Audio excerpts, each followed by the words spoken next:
Salut à tous. Alors hier, on a fait une super vidéo avec Paul Marcel, Fabien Labrousse, Faustin Prieux et moi-même. Un débat. C'était la première fois que je faisais ça sur ma chaîne YouTube. Un débat sur l'intérêt ou les avantages et inconvénients des produits OTC et versus les produits centralisés, donc les produits de bourse.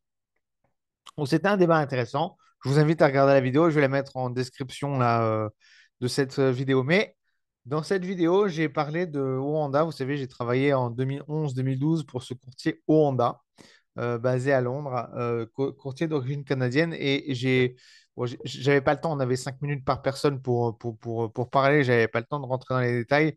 Mais c'est un truc quand même qui était vachement bien dans les années. Alors, dans les années 2010-2012, il y avait clairement un manque de réglementation et un manque de sérieux de la part de la plupart des courtiers.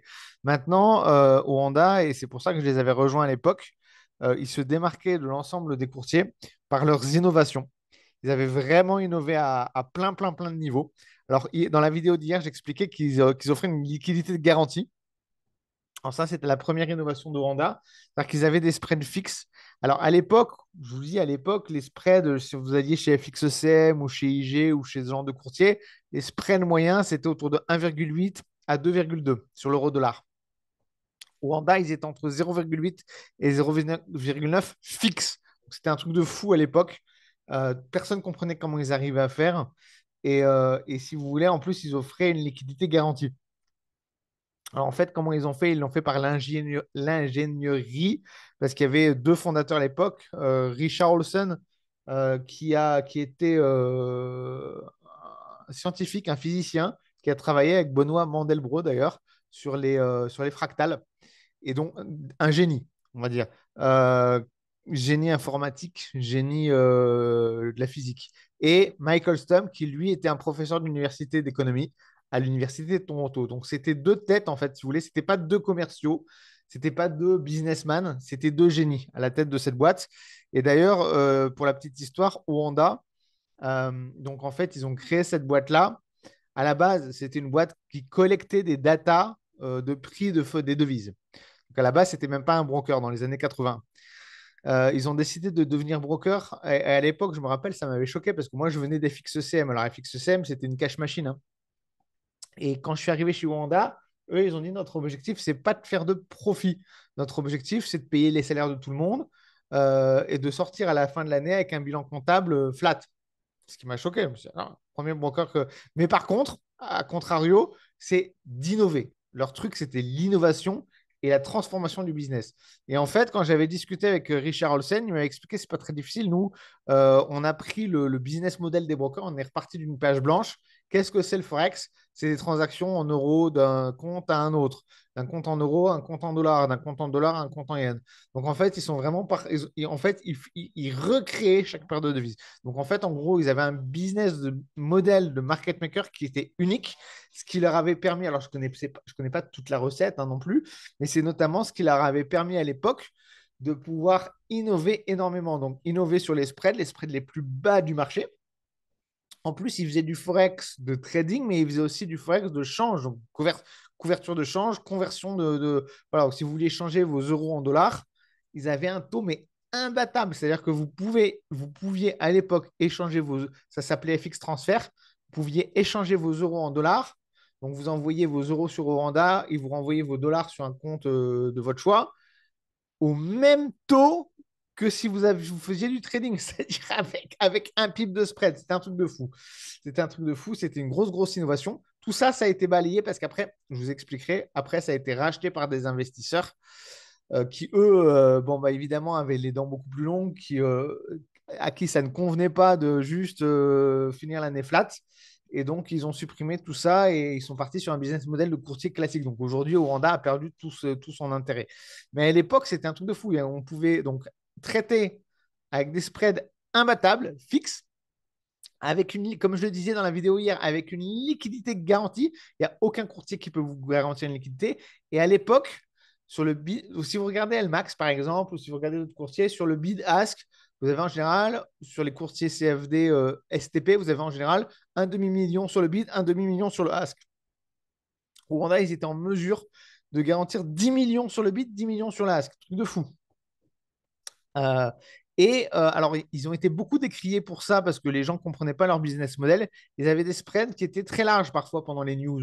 Ils avaient jusqu'à 10 ou 20 points de spread. Mais ce qu'il faut savoir, c'est que non seulement les spreads étaient annoncés à l'avance, donc en fonction des news sur le calendrier économique, vous alliez sur le calendrier économique de Rwanda, on vous disait, bah là, c'est une news importante, vous aurez 20 pips de spread. Là, c'est une news moyennement importante, vous aurez 10 pips de spread. Là, c'est une news pas importante, vous aurez 5 pips de spread. Donc déjà, et ça, c'est une innovation de fou, c'est-à-dire qu'ils annonçaient les élargissements de spread en amont. Et cet élargissement de spread, il garantissait qu'il n'y avait aucun slippage. Donc c'était pareil, c'était un spread garanti pour 10 millions de liquidités. Et si vous allez sur des brokers STP, effectivement, il reste des spreads étroits, mais la liquidité s'appauvrit pendant les news.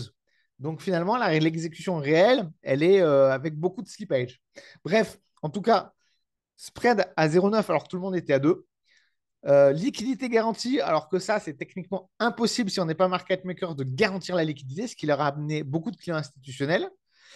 Élargissement de spread annoncé à l'avance, donc c'est le top pour un trader. On ne peut pas faire mieux que de vous annoncer à l'avance ce qui va se passer.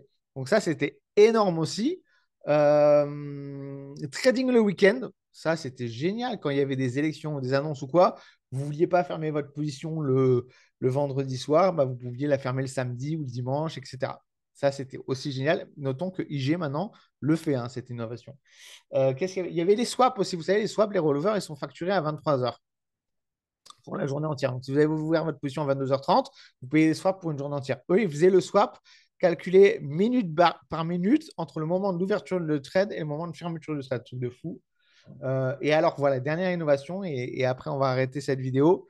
Je vais partager mon écran pour vous montrer. Ils avaient innové en créant ce qu'ils appelaient les box options. Donc, pour ceux qui, on a beaucoup parlé des options hier, les box options. Donc, les box options, en fait, c'était ça. C'était sur le graphique. Alors, ça, c'est la vieille plateforme de Randa. On voit qu'on était dans les années 2010.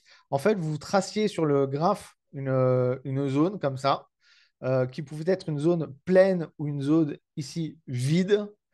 Et en fait, si vous voulez, la box option, c'était une option mais que vous définissez vous-même sur le graphique. Donc, pour ceux qui voulaient s'initier aux options, c'était génial.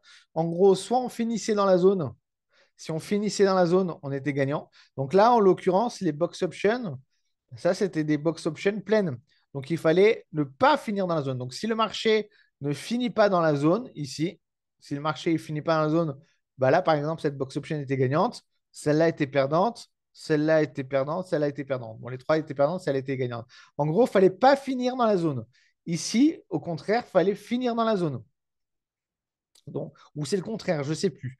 Ou c'est peut-être le contraire. Quand c'était plein, je ne me rappelle plus, ça fait 10 ans, hein. Donc, quand c'était plein ou quand c'était vide, en fait, il y avait deux solutions. Soit on traçait une box option et il fallait que le marché finisse dedans. Soit on traçait une box option et il fallait que le marché ne finisse pas dedans. Pardon. Donc ça, c'était une super innovation. Ils avaient vraiment révolutionné le trading. Et ça, c'est possible que grâce aux produits OTC. Donc en fait, si vous voulez, l'innovation, comme c'est aujourd'hui le cas pour les actions fractionnées, par exemple, l'innovation, malheureusement, elle est possible que par les produits OTC.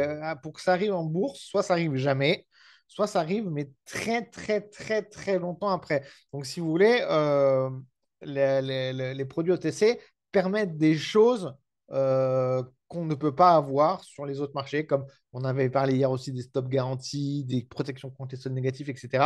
Et là, je vous rajoute le trading le week-end, les box options, la liquidité garantie. Tout ça, c'est des avantages. Alors, tous les courtiers ne proposent pas de la liquidité garantie. Oanda, c'était les seuls à l'époque. Je ne sais pas si aujourd'hui, il y a d'autres courtiers CFD qui proposent de la liquidité garantie. Je sais que les stop garanties sont très à la mode, ce qui est une forme de liquidité garantie, hein, si vous voulez, un stop garantie. Mais la liquidité garantie, c'était vraiment un truc de fou. Les box options, c'était génial. C'était vraiment génial. Donc, il y avait vraiment des choses super intéressantes dans le passé aussi. Le trading le week-end, comme propose IG, Enfin, franchement, c'est une super innovation de pouvoir fermer, ouvrir des. Alors, je sais pas si on peut vraiment trader activement le week-end avec IG ou si on peut juste fermer ses positions le week-end. Mais en tout cas, dans tous les cas, ça reste une super innovation de pouvoir faire des choses qui ne sont pas possibles sur les autres marchés. Et ça, c'est une vraie valeur ajoutée de pouvoir faire tout ça. Voilà, je vous souhaite une bonne journée de trading. Soyez bien prudents sur les marchés, comme d'habitude. Tout ceci n'empêche pas de dire que le trading, ça reste risqué. Quel que soit le produit sur lequel vous tradez, les risques sont plus ou moins les mêmes à chaque fois. Et voilà, je vous souhaite une bonne journée à tous. Demain, on a une deuxième vidéo suite à l'émission Cash Investigation avec Stéphane Meski. Donc abonnez-vous, ne loupez pas cette vidéo, ça sera super intéressant. On se dit à bientôt.